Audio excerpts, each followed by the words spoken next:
Resident Evil. Yes, that's right, everybody. It's EyepawdHD back with my second video today, my top 3 horror games of all time. Today we're going to be playing a little bit of Resident Evil 4. In my opinion, this is the best Resident Evil game, and I love it for so many reasons. In 1998, an outbreak of the T-virus created by the international pharmaceutical company Umbrella devastated the small Midwestern town of Raccoon City, turning the population into contagious zombies. After a week of attempting to deal with the situation, the president was forced to use a nuclear weapon to destroy the city. 6 years later, Leon S. Kennedy, a former police officer and survivor of the Raccoon City disaster, is a part of a government agency under the direct control of the president. The day before he is supposed to start his first assignment, protecting the president's daughter, Ashley Graham, she is kidnapped, surfacing later in rural Europe. Leon is sent to retrieve her, but what he will discover is a new kind of horror that makes Raccoon City pale in comparison. As you guys can tell, the plot exemplifies all the attributes that make a great horror video game. However, what sets this game apart from other horror video games would probably have to be the cult references and also religious undertones. This gives Resident Evil 4 a dynamic that most other video games don't have. I like this story so much because it feels like I really am one against a million. Something that did confuse me about the plot, however, was, are the villagers that are trying to attack us actually zombies, or are they just possessed and brainwashed individuals? For a game that was made in 2005, I applaud Capcom for these stunning graphics as they provide a backdrop to this dreary story that really makes you feel engaged in your environment. I'm only giving you a short glimpse of places you'll see in Resident Evil 4.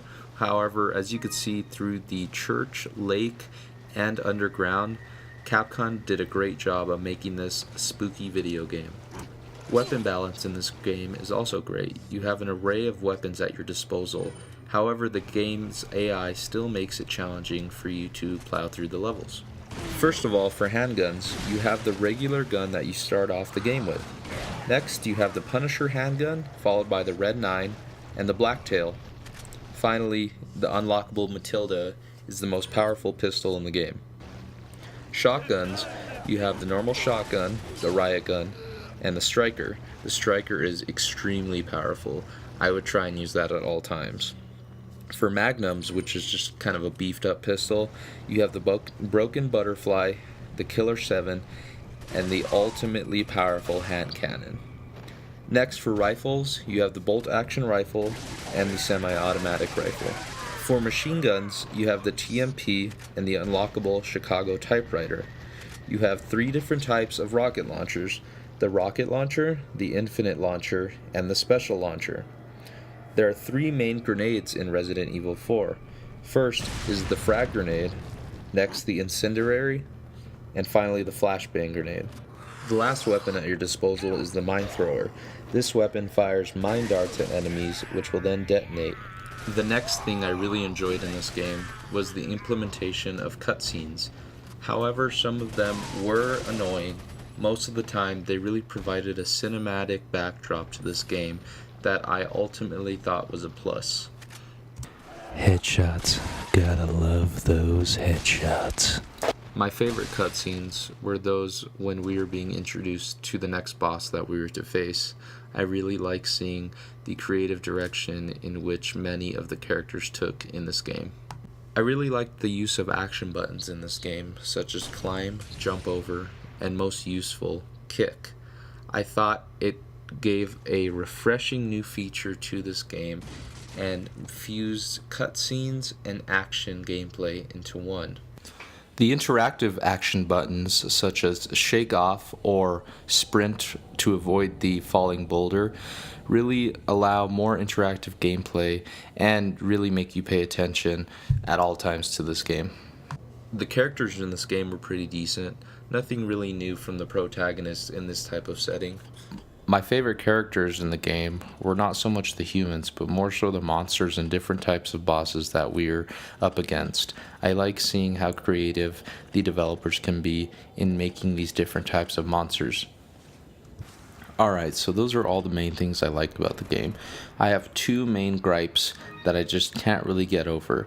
It doesn't really diminish my liking of this game all that much. It just kind of makes me wonder why they went in this direction. Am I the only one that thinks the movement system is just really jacked up? I mean, I understand it's third person, and the main perspective or reticle that he's used in the game is Leon's laser sight pointer. However, the movement system is just jacked up. I don't know if I have to change my button layout or something, but it just seems really unnatural and really uncomfortable to move around effectively. Looking back at it though, I realized that this was Capcom's first attempt at doing a third-person shooter. I just don't understand why it has to be so awkward the way it is.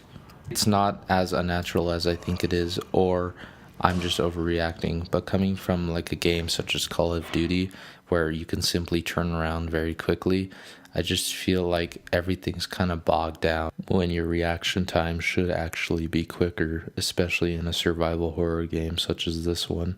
My next dislike with this game kind of goes hand in hand with the movement system. It's the combat system. The over-the-shoulder perspective is a nice take on this game. However, using the laser point reticle as your only way to shoot gets really annoying quickly, since you have such a small dot that you have to focus on your enemy, and all the time you either overestimate the shot or underestimate the shot. I just find that it's really cumbersome, and it'd be easier if the sensitivity was turned down a little bit. I feel like I'm missing too many shots, and in a situation that the main character is in, those shots could mean life or death. Alrighty guys, that's it for this video. Thanks so much for watching. Leave a like if you enjoyed the video, and comment below if you have any suggestions or constructive criticism as to what I could do better for my commentaries. This was my first full commentary. I'm excited to get this up and to also get some feedback from whoever watches it. I would like to see what your guys' favorite horror survival games are, and maybe I could try them out. Also, where would you rank Resident Evil 4 in your top horror survival games? Curious to know.